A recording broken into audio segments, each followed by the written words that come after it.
He was 8 years old when he promised he'd come back for her.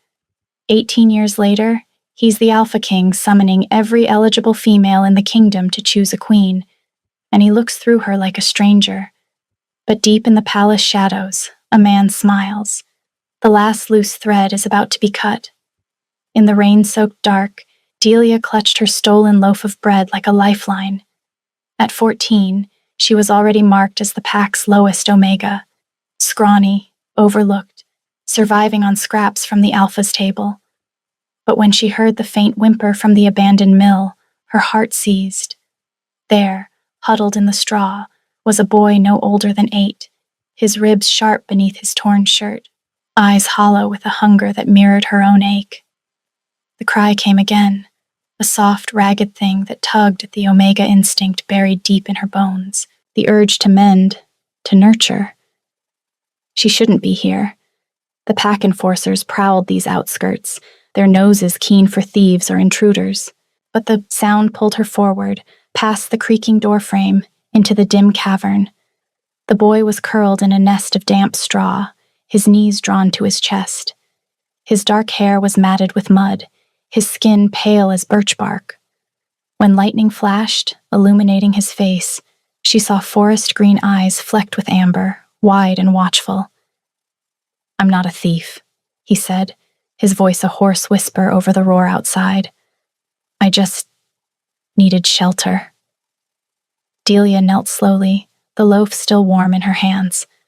A stolen luxury from the communal ovens where she'd swiped it during the evening rush.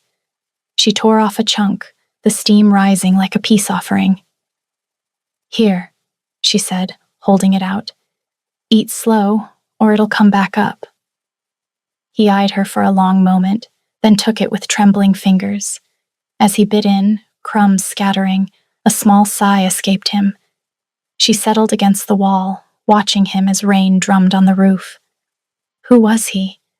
Strays wandered into Whisperfen Vale sometimes, displaced by the border skirmishes, to the north, but this boy carried no pack scent, just the wild tang of river mud and distant pines.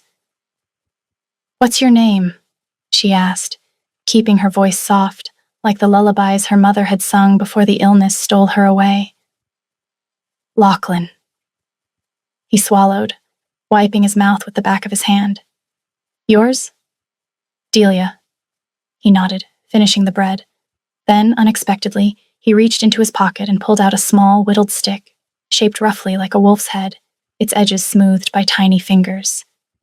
"Trade," he said, holding it out. "For the bread. I know it's not much, but it's all I have." She took it, the wood warm from his palm, the crude carving oddly endearing. A laugh bubbled up in her. "Fair trade, though I think I got the better end." His lips twitched in a shy smile, the first crack in his guarded facade, and in that moment, he looked less like a feral stray and more like a pup testing the world. The next day, Delia told herself it had to be a one-time mercy. But when twilight fell, her feet carried her back to the mill. Every step felt like a countdown. If anyone smelled the theft on her, she'd face the lash, or worse, exile from the only pack she'd ever known. Omegas didn't get second chances. Yet the thought of him alone in that damp ruin pulled harder than fear. She slipped inside. Lachlan was waiting, perched on a fallen beam, his posture straighter than before. When she entered, his eyes lit up, amber flecks catching the fading light. "You came back," he said, surprise softening his tone. "Of course." She handed over the food. "Can't let a fair trader go hungry." He bit into the apple, juice dribbling down his chin, and made a soft hum of approval. "This is good. Really good. Sweeter than the ones I found up north." His compliment was simple, but it warmed her more than any fire. No one in the pack ever noticed her efforts. The betas wolfed down meals without a glance. The alphas demanded more without thanks. But Lachlan savored every bite. It turned into a secret ritual. She'd rise before dawn to haul water, endure jabs about her useless Omega scent, scrub pots until her hands cracked. but evenings brought escape. She'd steal what she could, a heel of bread one night, wild berries the next, even a strip of salted fish, and hurry to the mill, her heart quickening at the sight of him waiting. Lachlan grew brighter with each visit, his cheeks filling out, his movements less tentative. He shared stories in fragments, running through pine-thick forests, dodging shadows he called hunters, sleeping under the stars. But there were gaps in his tales, moments where his eyes darted away, as if guarding deeper secrets. One crisp evening near the end of the second week, Delia arrived at the mill with a small triumph tucked in her apron, a thick slice of rye bread, its crust dusted with caraway seeds. She'd even scavenged a handful of blackberries from the patch behind the smokehouse. Nothing fancy, but to her it felt like a feast. Lachlan was already on the low beam, eyes fixed on the door. The second she stepped inside, his whole body jerked upright. Relief flooded his small face, breath whooshing out like he'd been holding it for hours. He hopped down too quickly, stumbling a step, then caught himself and hurried over. I was watching the path. Thought maybe the enforcers finally caught you. Not today. She smiled, kneeling to unpack her offerings. Look what I brought. Smell it. He leaned in close, nose almost touching the crust, inhaling deeply. Delia, this smells like home. Did you make this? She laughed quietly. No, I just borrowed it from the ovens, but I picked the berries myself, crushed a couple to make sure they were sweet. As he popped a piece of the bread into his mouth, his small shoulders relaxed, and he let out a happy sigh. It's perfect, he declared. Soft inside, crunchy outside, and those little seeds, they pop like tiny surprises. You must have known I like things with surprises, he grinned, crumbs clinging to the corner of his mouth. You're magic with food, Delia. He said it with such sincerity it made her blush, a warmth spreading through her that she hadn't felt since her mother's arms.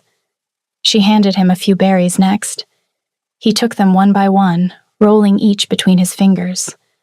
Juice stained his lips dark, and he licked it away, then looked up at her with that mischievous tilt to his head.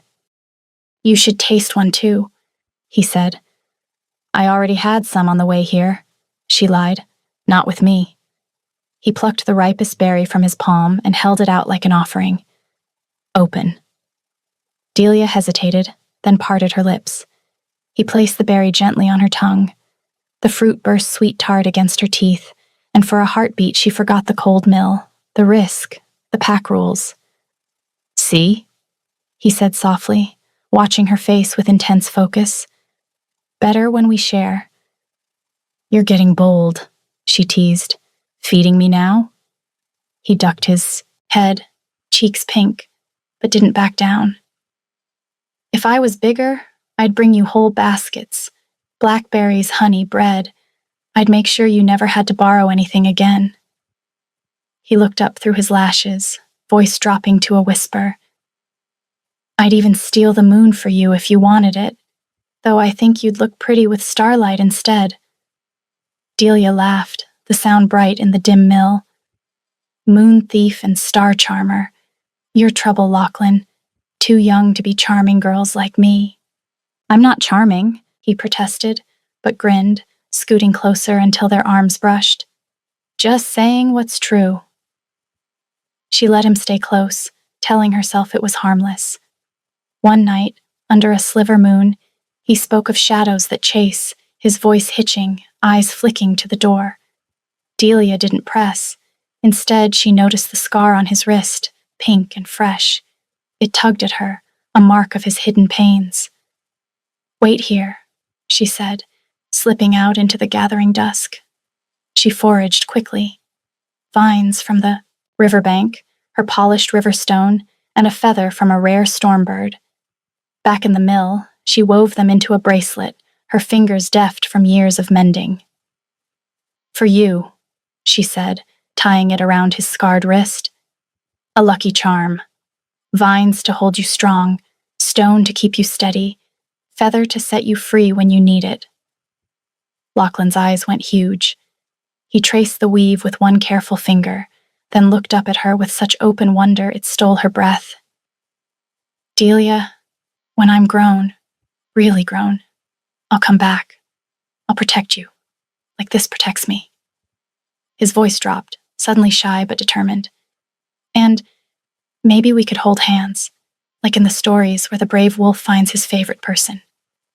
Fondness bloomed in her chest, warm and unexpected.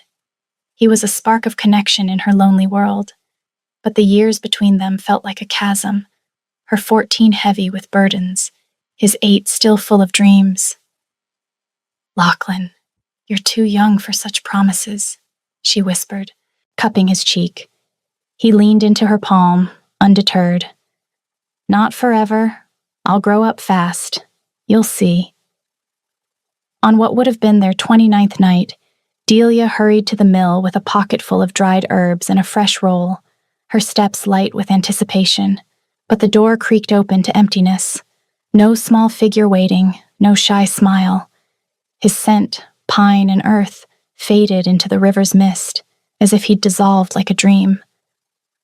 Lachlan? Her voice echoed, panic rising.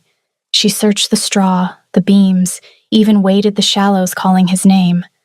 Nothing. Days blurred into frantic hunts. Her worry twisted into grief. Had the shadows caught him? Was he safe? Delia threw herself into the kitchens, inspired by his compliments, the way he'd savored her scraps, calling them magic. She apprenticed under the cook, learning to coax flavor from nothing, turning meager ingredients into sustenance that warmed bodies and souls. But nights brought dreams. His green eyes, his earnest vows, the gaps in his tales, hinting at deeper perils. Whisperfen Vale moved on, but Delia carried the scar, a quiet wound for the boy who'd traded pieces of his heart, only to vanish into the mist. In the shadowed throne room of Stormvale Citadel, Alpha King Lachlan sat alone on the dais. The crown rested heavy on his brow, a circlet of twisted gold that matched the scars etched across his arms. At 26, he ruled a fractured kingdom with an iron will and a colder heart. Yet tonight, as he always did when the court slept, he turned his left wrist to the pale light. A worn bracelet, vines frayed to threads, the polished stone dulled by time. He traced the weave with a calloused thumb, the motion habitual. He had sacrificed everything to claim this throne. In the heart of the Forbidden Wilds, the Mist Spirit had demanded payment.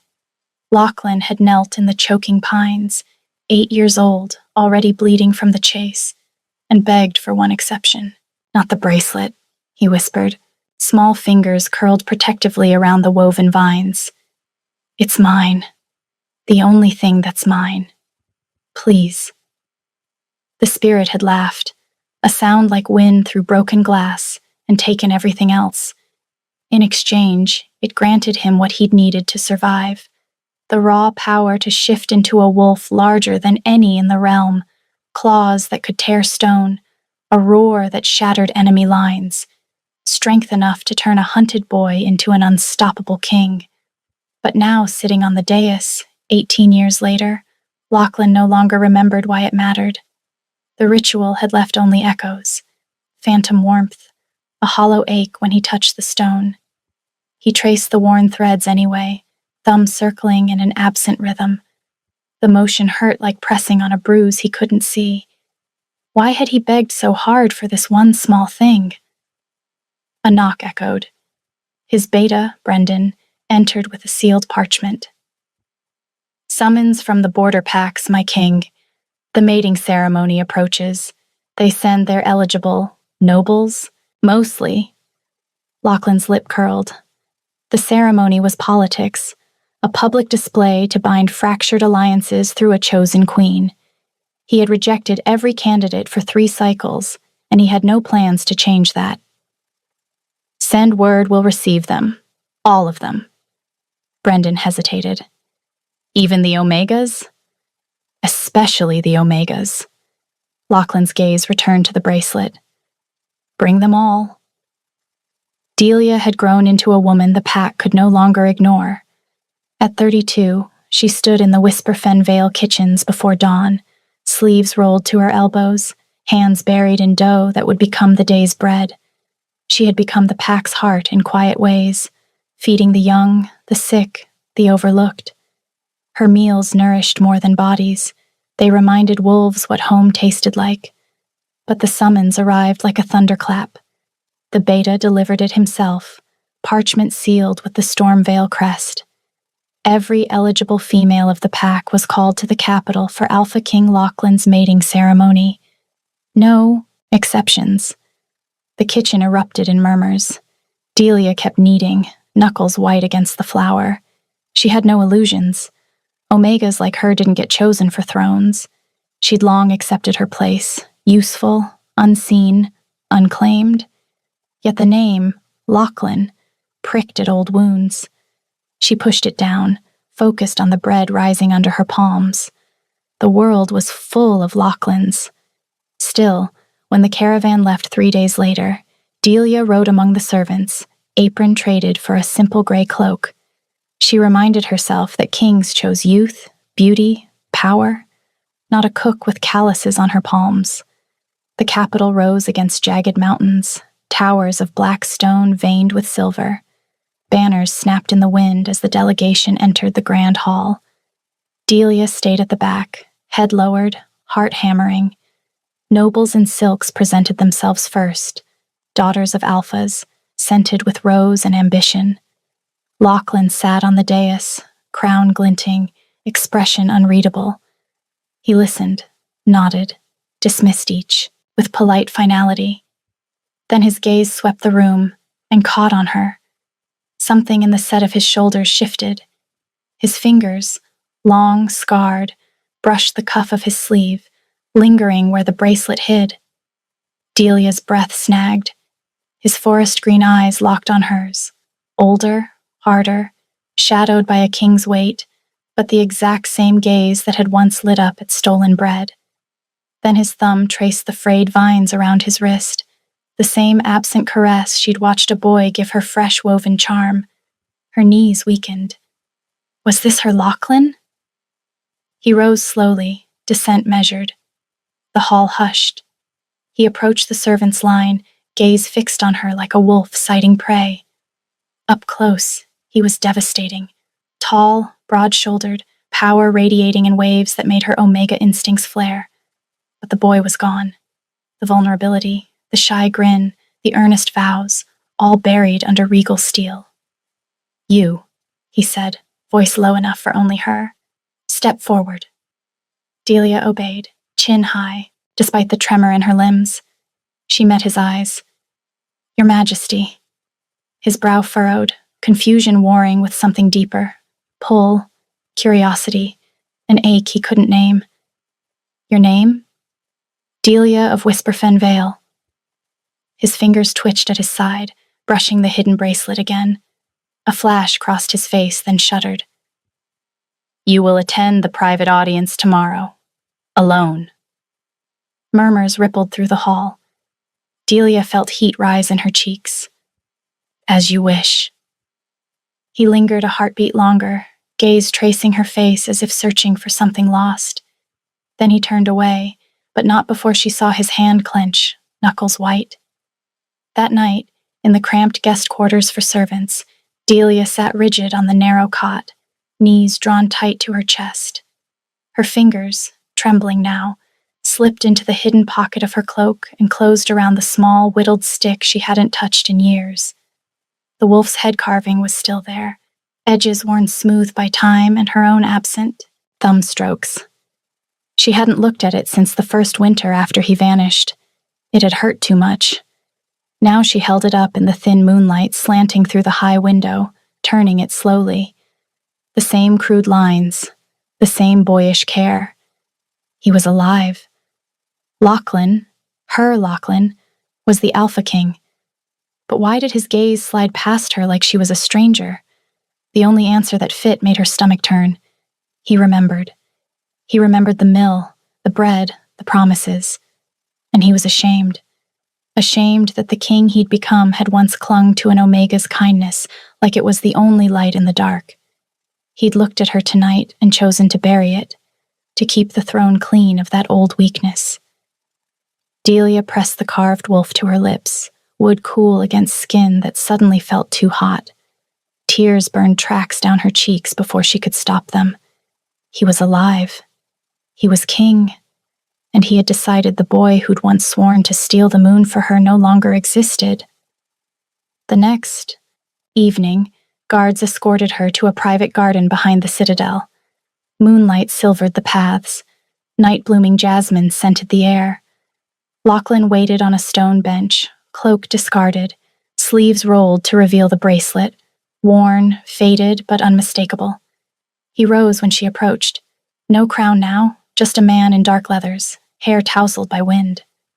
"Sit," he said. Delia perched on the bench's edge, hands clasped to hide their shake. "You summoned me, Your Majesty." "Lachlan," he corrected quietly. "Here, just Lachlan." She swallowed. "Why am I here?" He studied her, green amber eyes searching. "I don't know. When I saw you in the hall, something pulled, like a thread I thought was severed." His fingers brushed the bracelet. It's been with me since I was a boy. I don't remember who gave it to me, only that it mattered." Delia's vision blurred. She looked away, toward the shadowed pines beyond the garden wall. "Some things are better left forgotten." He leaned closer, voice rough. "Tell me why you look at me like you've lost something." She met his gaze then, heartache raw. "Because I have. And the boy I lost, he wouldn't recognize the king in front of me." Confusion flickered, then a spark, something fighting to surface. "Tell me about him." Delia hesitated. Their age gap stretched between them, her 32 years of quiet survival, his 26 of conquest and sacrifice. She felt too old, too worn, too ordinary for this man who commanded kingdoms. "He was 8, she said softly, starving alone in a mill. I fed him scraps for a month. He traded me trinkets. He promised to come back when he was grown, to protect me. Then he vanished. I thought he died." Lachlan went still. His hand closed over the bracelet, knuckles white. "And if he wasn't? If he came back? Changed? Then I'd wonder what price he paid," she whispered, "and whether the boy I knew survived it." Silence stretched, thick with unspoken grief. Lachlan's gaze dropped to her hands. "Stay," he said suddenly. "Help me remember." Delia stood, heart fracturing. "You don't remember because you chose not to, and I won't beg a king to see the Omega he left behind." She walked away, steps measured, tears silent. Behind her, Lachlan remained seated, fingers tracing vines that once held a promise. The pull in his chest sharpened to pain, familiar, aching, impossible. Delia kept walking, picking up her pace.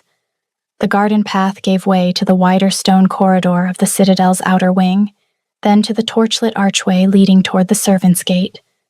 She moved with deliberate calm, chin high, refusing to let the guards see her wipe the tears from her cheeks. The night air turned colder as she passed through the arched exit. Moonlight silvered the gravel path that led to the outer wall, and freedom. She told herself she was done. Done hoping, done hurting. If Lachlan wanted to pretend the mill never happened, she would make it easy for him. She would slip away before dawn, back to Whisperfen Vale, back to her kitchens and her quiet life. The carved wolf stick burned against her palm where she clutched it inside her cloak. She would not look back. But footsteps, sharp, urgent, cracked the silence behind her. "Delia!" His voice, low and rough, carried across the gravel like a command. She froze, shoulders rigid. The footsteps closed the distance. Lachlan appeared at her side, breathing hard, cloak thrown hastily over his shoulders, no guards in sight. He had actually run, after her through the palace grounds, the Alpha King, who never chased anyone. "Stop, please." She finally turned to look at him. Moonlight carved shadows across his face, showing the new scars on his jaw. Fresh, jagged lines he never had as a boy.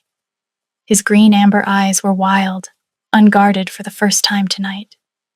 Delia searched those eyes for the lie she'd convinced herself must be there. But there was none. Only raw confusion, a flicker of fear he couldn't quite hide, and something deeper, something that looked a lot like the boy who once pressed a berry to her lips and whispered he'd steal the moon. He hadn't lied. He truly didn't remember. All the anger she'd built, every bitter thought that he'd chosen to bury her, to pretend she was nothing, crumbled into dust. He wasn't ashamed. He wasn't hiding. He was simply empty. The memories she'd carried like open wounds for 18 years had been torn from him, leaving only this scarred stranger wearing her bracelet.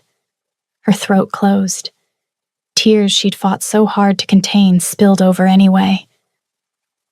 "You really don't remember," she whispered, the words tasting like grief. Lachlan shook his head slowly. "Nothing before the wilds. Just echoes. Pain when I look at you, like I'm supposed to know you." She looked down at the gravel between them. "I thought you were pretending, that you saw me and you were ashamed of the boy who needed an Omega's. Scraps." His face twisted.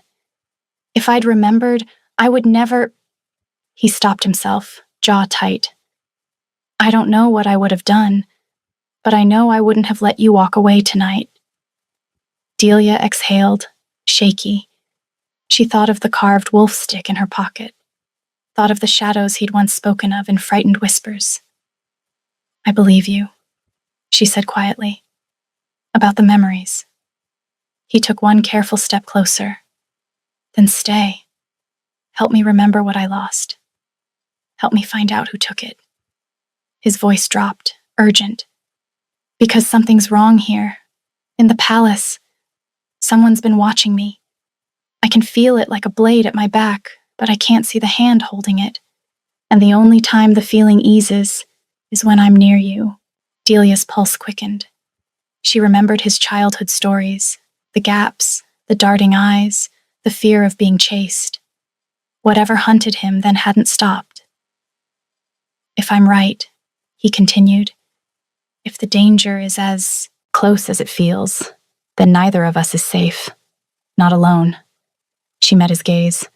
No kingly mask, just a man, scarred, exhausted, afraid in a way kings weren't supposed to be. "I'll stay," she said finally, "until we know what's hunting us." Relief broke across his face. For a heartbeat, he looked exactly like the child who'd once grinned through berry-stained lips. "Thank you," he said, softer this time. She managed a faint, tired smile. "Don't thank me yet. We haven't survived the night." They turned back toward the palace together, footsteps quiet on the gravel, and somewhere in the palace depths, a lord smiled into the darkness of his private chambers. The pieces were falling into place. Delia was given rooms in the citadel's eastern wing, a small bedchamber with a hearth, a window overlooking the pine-shadowed mountains, a writing desk she never used. Guards were posted outside her door as silent protection. Lachlan's orders. No one questioned them. He came to her every evening after the council dispersed, always alone, always without fanfare. No crown, no royal leathers, just a man in dark linen, sleeves rolled to reveal the bracelet, hair still wine-tousled from riding the outer patrols. He never announced himself. He simply knocked once, soft, almost hesitant, then stepped inside when she opened the door. At first, the conversations were careful, fragile. He asked about the mill, about the bread, about the bracelet. She answered honestly but sparingly, watching his face for any flicker of recognition. There was none. Only that same haunted pull in his eyes, the way his thumb would circle the stone whenever she spoke of the boy who'd once traded her a wolf head stick. But the air between them thickened with every meeting. It started small. a brush of fingers when he passed her a cup of tea, the way his gaze lingered on her mouth when she spoke, the low timbre of his voice when he said her name, Delia, like he was tasting it for the first time. She felt it in her bones, the slow, inevitable pull of two people who had once been everything to each other. One night, after a long silence, he asked, "Did I ever touch you? Before?"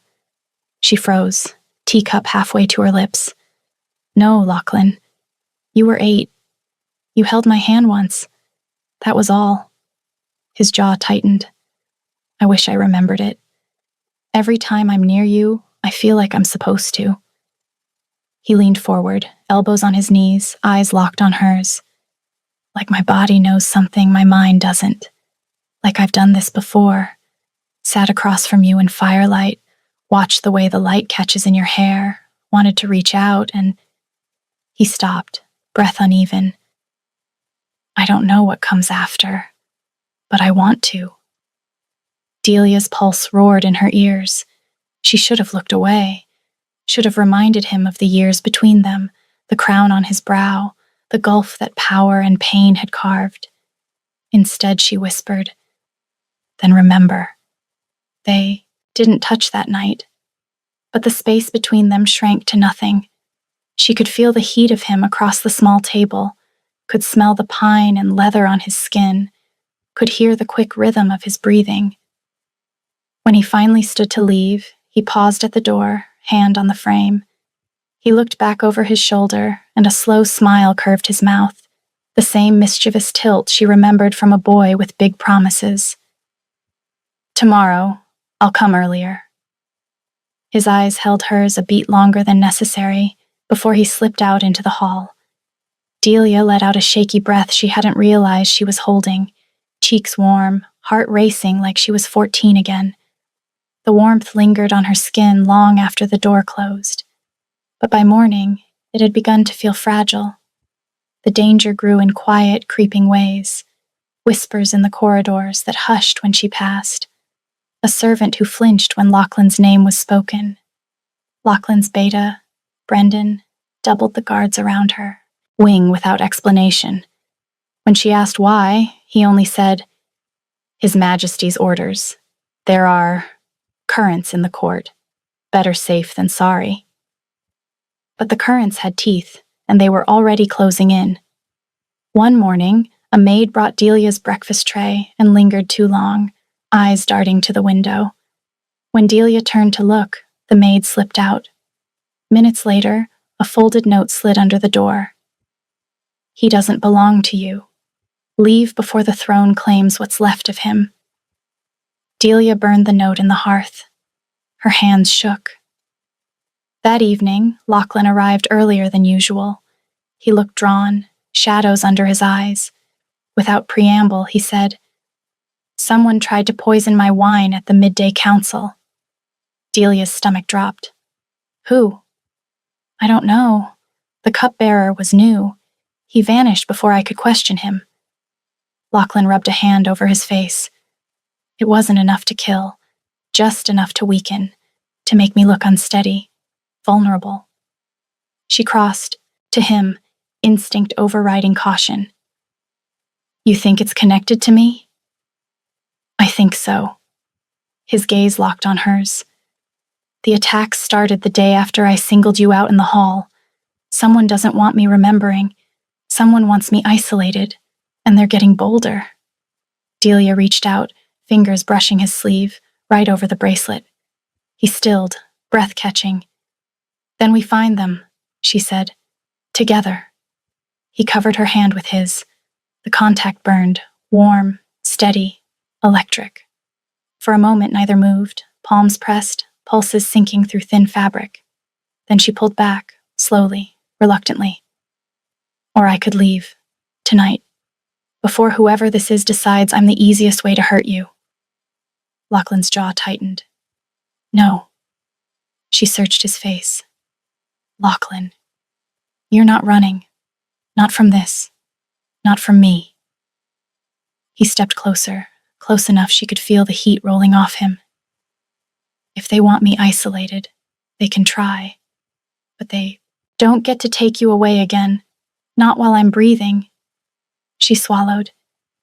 You don't even remember. I remember enough to know I'd rather face every blade in this palace than watch you walk out that door.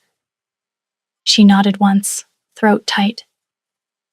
Then teach me how to fight, she said, so I'm not the weakness they're counting on. He exhaled, a small, fierce smile flickering. Dawn, hidden courtyard. Where's something you can move in? Dawn came cold and gray. The courtyard was tucked behind the eastern wing, ringed by high stone walls draped in ivy, invisible from most windows. Lachlan waited there in plain dark leathers, sleeves rolled to the elbows, bracelet glinting on his wrist. He didn't speak at first, just watched her cross the gravel, eyes tracing the way her simple tunic clung to her shoulders and skimmed the curve of her waist, lingering on the braid she'd twisted to keep hair from her face, then drifting lower to follow the line of her legs as she moved. When she reached him, his eyes lifted to hers, the corner of his mouth twitching in that small smile that said he knew exactly what he'd just done and wasn't sorry. They started slow, basic stances, how to shift weight, how to read an opponent's shoulders before they moved. He was patient, precise, hands gentle when he adjusted her form. But every correction brought him closer than necessary. Fingers on her elbow to turn her hips, palms sliding low on her back to steady her balance, lingering there a second too long. Breath warm against her ear as he murmured, "Keep your guard up. Like this." Voice dropping so low it vibrated through her. Each time he stepped back, the cold rushed in, leaving her aching for the heat of him. By the third morning, the lessons got sharper. He showed her how to break a wrist hold. She practiced on him, careful, controlled, until he reversed it in one fluid motion, spinning her until her back hit the stone wall. His forearm braced, above her head, body caging hers, thigh pressed between hers for balance. They froze. His breath fanned her cheek, pine, steel, rain, and something darker, hungrier. His pulse thundered against her collarbone, fast, unsteady, matching the frantic beat of hers. "You're faster than you look," he murmured. "You're holding back," she said, chin tilted, eyes locked on his. His gaze dropped to her mouth. "If I didn't, I wouldn't stop." The air between them crackled, thick with everything they weren't saying. She could feel every inch where they touched, his chest rising and falling against hers, the heat of his forearm inches from her temple, the faint tremor in his frame that said he was fighting himself. She tilted her chin higher. "Then don't stop." For one heartbeat, the world narrowed to the heat of his body, the thunder of his pulse against her skin. His head dipped, slow, deliberate, until his lips hovered a breath from hers. Close enough, his eyes fluttered half shut, dark with want. Then footsteps, sharp, hurried, cracked across the gravel beyond the ivy-covered wall.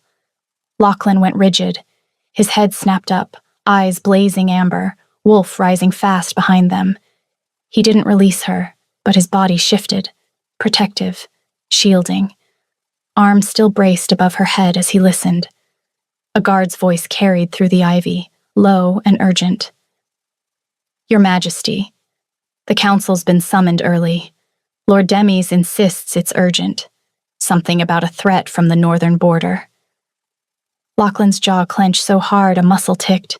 He looked down at her, eyes still dark with hunger, but now edged with frustration and something fiercer. Fear.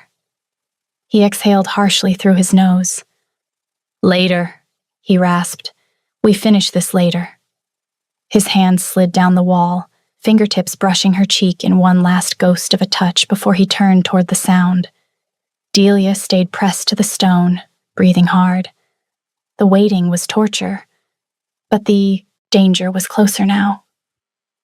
Later that day, as she passed a council chamber, Lord Demies stepped into the corridor, silver-haired, soft-spoken, always at Lachlan's right hand during meetings.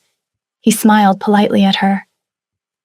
"Lady Delia, You've become quite indispensable to His Majesty. One wonders what secrets you hold that the rest of us do not." His gaze flicked to her throat, then away. The smile lingered. Delia inclined her head, pulse jumping. "Only recipes, my lord." His laugh was quiet. "Of course." He moved on, but the chill stayed, and the attacks only escalated. A crossbow bolt whistled past Lachlan's head during a hunt. A stair railing gave way beneath Delia's foot. Only her quick grip on the banister saved her from a broken neck. A fire started in the eastern wing at midnight. Guards found oil-soaked rags and a discarded servant's cloak. No one claimed responsibility. No one was caught. Lachlan grew more protective. He insisted Delia move to chambers closer, to his own. He walked her there himself each night, hand hovering at the small of her back. He began leaving small gifts outside her door, a sprig of wildflowers, a perfect blackberry, a heel of fresh bread wrapped in linen. No note, no explanation, just the silent message. "I remember how you fed me. Let me feed you now." The heat between them became unbearable. One night, after a particularly brutal council session, he came to her rooms unannounced. Rain lashed the windows. He was soaked, hair dripping, eyes stormy. "They're closing ranks. Demis is pushing for a quick alliance marriage to a Northern Alpha's daughter. He says it will stabilize the throne. He says I'm distracted." The last word came out bitter. Delia rose from her chair slowly, her hands clenched at her sides. "You are," she said quietly. Then she looked up at him, eyes bright with something sharp and fragile. "Will you do it? Marry her to keep the peace?" Lachlan's jaw worked. "Of course not. Delia, you might have to. You're king. The throne comes first. That's what they'll say. That's what Demis is counting on." He reached for her then, hands framing her face, thumbs brushing her cheekbones like she might break. "The throne can burn for all I care. I can't stop thinking about you. Every time I close my eyes, I see you in firelight. I hear your laugh. I feel your hand on my cheek telling me I'm too young. And I want—" He broke off, breathing hard, forehead dropping to rest against hers. "I want to remember what comes after that. I want it to be you. Only you."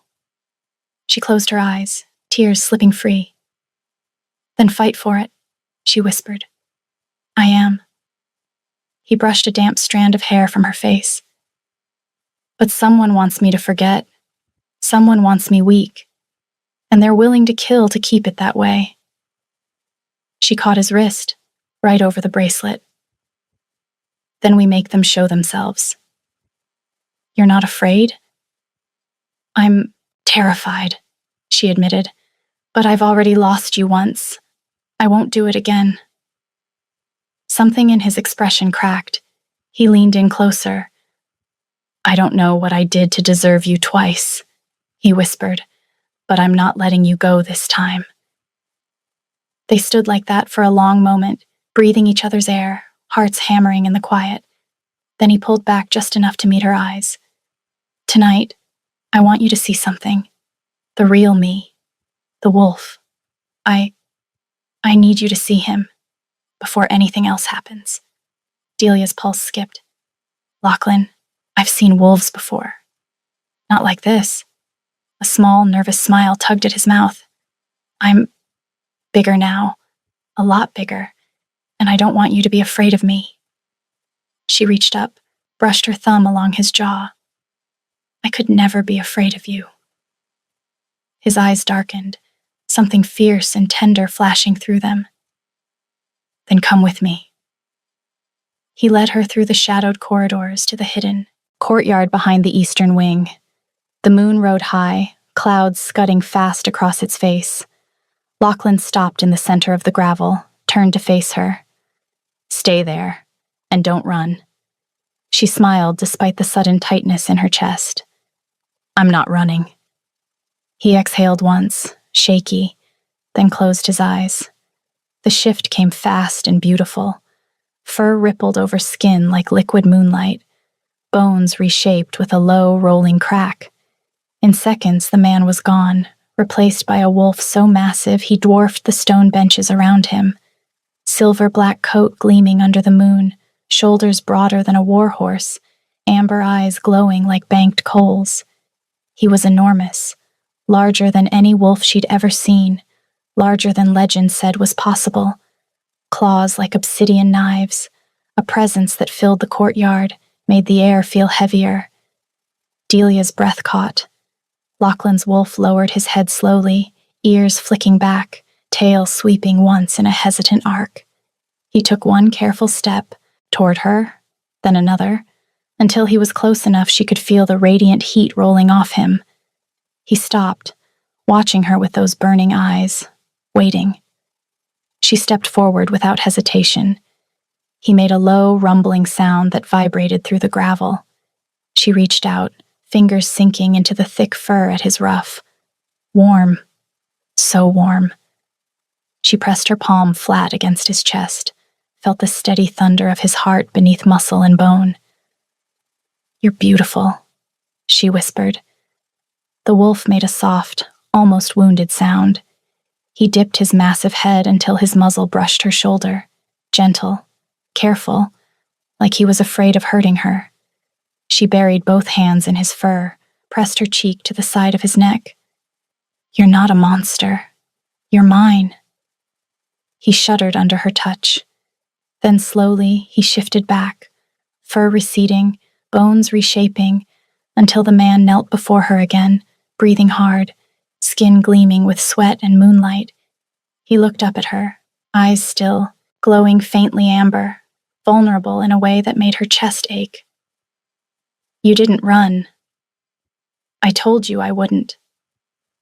He rose slowly, towering over her again, but this time there was no distance left. He cupped her face with both hands, thumbs brushing her cheekbones, gaze dropping to her mouth. "I've waited 18 years for this, even if I didn't know it." Then he kissed her. The first press of his lips was soft, like he was afraid she might vanish. But when she sighed against him, hands against his chest, something snapped. The kiss turned desperate, hungry. His mouth moved over hers with bruising need, tongue sweeping in to taste her, claiming every breath she gave him. She arched into him, fingers tangling in his damp hair, pulling him closer. His hands slid down her back, palms splaying wide, pressing her flush against the hard heat of his body. She felt every inch of him, broad chest, taut abs, the unmistakable press of his arousal against her belly. He groaned, low in his throat, the sound vibrating into her mouth. One hand slid up to cradle the back of her head, tilting her so he could deepen the kiss, devouring her like a man starved. She met him stroke for stroke, teeth grazing his lower lip, nails scraping lightly down his back. He shuddered, hips rocking once against hers in helpless reflex. When they finally broke apart, his breathing was ragged, eyes closed like he was fighting for control. "I still don't remember everything, but gods, I feel it. I feel you." She smiled through swollen lips, tears slipping free. "That's enough for now." He laughed and kissed her again, softer this time, lingering, like he was memorizing the shape of her mouth. When he pulled back, he pressed his lips to her temple, her cheek, the corner of her eye. "I promise I'll keep you safe, no matter what comes, no matter who tries to take this from us." She wrapped her arms around his neck, holding him close. "Then keep me close," she murmured, "and don't let go." The rain began to fall in earnest, soft at first, then harder, washing over them both. But neither moved. They stood there in the downpour, wrapped in each other, hearts pounding in time, while the storm raged around them and the palace slept. For the first time in 18 years, they were exactly where they belonged. The next morning, a body was found in the lower dungeons, a young servant who had served Lachlan's wine the day of the poisoning attempt. His throat was cut. In his hand, a small carved wolf stick, eerily similar to the one Delia carried, The note pinned to his chest read, "She dies next." Lachlan found Delia in the kitchens, where she'd gone to think. He burst through the door, face white. "We need to leave. Now." She stared at him. "What happened?" He showed her the stick. Her blood ran cold. "That looks like the one you gave me," she whispered. Lachlan's hand closed around hers. "Someone knows. Someone knows what we were, and they're using it to hurt us." Delia looked up at him, eyes blazing. "Then we end this." They didn't wait for dawn. Brendan met them in the corridor outside the lower dungeons, face grim. The servant was new, hired 3 weeks ago. No pack ties, but he was seen talking to one person more than once. Lachlan's eyes narrowed. "Who?" "Lord Demise." The name twisted like a blade. It all clicked into place. The push for alliance marriage to tie Lachlan to a northern daughter and isolate him from Delia. Demis's cold curiosity every time he passed her in the halls. The attacks starting the exact day Lachlan singled her out in the grand hall. Demis was close enough to know Lachlan's routines, his weaknesses, his dreams. The only one who'd been at his side since the wilds, shaping him into a weapon. They went to Demis's chambers together. The Lord was waiting, seated calmly behind his desk, hands folded. Guards flanked the door. He smiled, slow, satisfied. "You're late," he said. "I expected you hours ago." Lachlan's voice was ice. "You killed the boy." "A necessity." Demise shrugged. "He was going to talk, loose tongues and all that." Delia stepped forward. "Why are you doing this?" Demise looked at her with disdain. "Because he was never supposed to remember you, my dear. That was the whole point." Lachlan stiffened. "Explain." Demise leaned back. "The Stormvale line was supposed to end with the coup 18 years ago. I orchestrated it beautifully. Your parents dead, the palace burning. You, a small, inconvenient boy, smuggled out by loyalists who thought they could hide you until you were old enough to reclaim the throne." He laughed softly. "They didn't count on me finding you first." "You took him?" Delia breathed. "Yes, and his memories. The Mist Spirit was my instrument. I told it to strip away every soft thing, every weakness, including you." He gestured to the bracelet. "I never understood why it left that trinket. Some stubborn piece of magic, I suppose. But it didn't matter. You were a perfect weapon, a perfect king. One who would never look back to the Omega who fed him scraps and made him believe in kindness." Lachlan's hands clenched. "You wanted me isolated." "I wanted you controllable," Demise corrected. "A king without ties is a king without leverage. But then you saw her in the hall, and something woke up, so I had to accelerate my plans." Delia felt sick. "You sent the note, the bolt, the fire." Demise inclined his head. "I needed you gone before he remembered enough to be dangerous, before he realized I killed his parents, before he realized the throne I helped him win was never meant for him. It was meant for my nephew, once the true heir was removed." Lachlan's voice was deadly calm. "So, you're confessing everything." "I'm explaining," Demise said. "Because you're too late. The council is already moving. They'll declare you unfit, haunted by ghosts, distracted by an Omega. I'll step in as regent until order is restored. And you?" He looked at Delia. "You'll be quietly disposed of. A tragic accident. A fall from the battlements, perhaps?" Lachlan shifted, half man, half wolf, claws extending, eyes blazing amber. "You'll have to go through me." Demise smiled with satisfaction. "I already have. You forget that I made you, Lachlan." The door burst open. Guards poured in, loyal to Demise, armored and armed, swords drawn, crossbows leveled. Demise raised one hand. A faint shimmer of mist curled from his palm. remnant magic from the same spirit he'd once commanded. The air thickened, heavy, pressing against their lungs.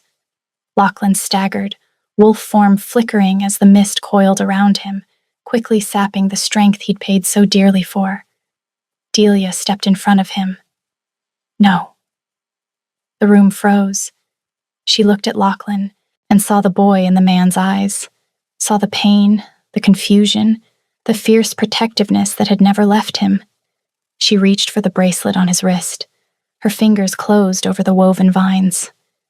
"Remember," she whispered. Nothing happened. The vines stayed cold. Demis's smile widened. "When are you going to realize he's still the weapon I made him?" 2 guards seized Delia from behind. She fought, clawing, kicking, but they were stronger. One twisted her arm behind her back until she gasped. The other pressed a blade to her throat. Lachlan roared, half human, half beast, but the mist tightened, forcing him back to human form. He dropped to one knee, breathing ragged. "Let her go," he snarled. Demis stepped forward. "First, you kneel, abdicate the crown, name me regent, or watch her bleed out on your pretty obsidian floor." Lachlan's eyes locked on Delia's. She shook her head, small, frantic. "Don't." But he was already moving. He dropped fully to his knees, head bowed, voice hoarse. "I abdicate. The throne is yours." The guards relaxed fractionally. Demis's smile turned triumphant. Delia screamed, but the blade pressed harder. A thin line of blood welled at her throat. Lachlan's head snapped up. "You said you would let her go." Demis shrugged. "I suppose I lied." He gestured at the guard to draw the blade back for the killing stroke. Time slowed. Lachlan lunged. Human, no shift, no claws, just raw, desperate fury. He slammed into the guard holding Delia, taking the blade meant for her in his side. Blood bloomed across his shirt. He staggered but didn't fall. Delia broke free, grabbing the fallen sword. She spun, slashing at the second guard. Lachlan finished him with a brutal elbow to the throat. Demis backed toward the window, face pale but still smiling. "You're bleeding out, Lachlan. Even if you kill me, you'll die here, and she'll have to watch." Lachlan swayed, hand pressed to his side. Blood slipped between his fingers. Delia reached him, caught him before he fell. "Lachlan." He looked at her, eyes dimming. "I'm sorry," he rasped. "I should have remembered sooner. I should have—" She pressed her hand over his wound, tears falling on his skin. "You're not dying, not now." The bracelet, still on his wrist, felt warm against her palm now. She leaned in, forehead to his, voice breaking. "You promised to come back. You promised to protect me. You promised we'd be together." Something snapped. The bracelet flared, soft at first, then brighter. Golden light pulsed from the vines, the stone, the feather, wrapping around them both. Lachlan gasped, body arching as memories crashed over him in a torrent. Rain-soaked mill, stolen bread, blackberries on her tongue, small hands tying knots, promises made under a sliver moon, her laugh in firelight, her hand on his cheek telling him he was too young. The images burned through every scar, every hollow, year, every lie the mist spirit had carved into him. He choked out her name. "Delia?" She smiled through the tears streaming down her face, fingers tightening on his jaw. "There you are." The light surged. The mist around them shattered like glass. Lachlan's wound began to close, slowly, painfully, but closing. He rose, eyes blazing full amber, wolf strength flooding back. Demis's smile vanished. "Impossible." Lachlan shifted fully, massive silver-black wolf, larger than any in the realm, slamming into the remaining guards. The roar that followed shattered the windows and rattled the walls. Delia didn't run. She grabbed a fallen sword, stance wide. When a guard came for her, she parried like Lachlan had taught her, clumsy but fierce, then drove her knee into his gut. Lachlan finished the rest. Demis back toward the window, face pale, mist curling around his fingers. You can't. Lachlan shifted back, human again, breathing hard, blood still streaking. His side, but wound already scarring over. He stalked forward. You took 18 years. You took my family. You tried to take her. Demis sneered, but his voice shook. You're still weak. You'll always be that starving boy. Lachlan smiled, cold, lethal. That boy had someone who believed in him. That makes me stronger than you'll ever be. He struck once, clean, merciful. Demis crumpled. Silence fell. Lachlan turned to Delia. Blood streaked his face, but his eyes were clear. Finally, fully clear. He crossed to her in 2 strides, cupped her face with shaking hands. I remember. Every moment. Every promise. Every time you saved me. She laughed through tears. You saved yourself. No. He rested his forehead against hers. I survived. But you made me want to live. They kissed then. Slow, deep, unhurried. The kind of kiss that said they had time now. All the time in the world.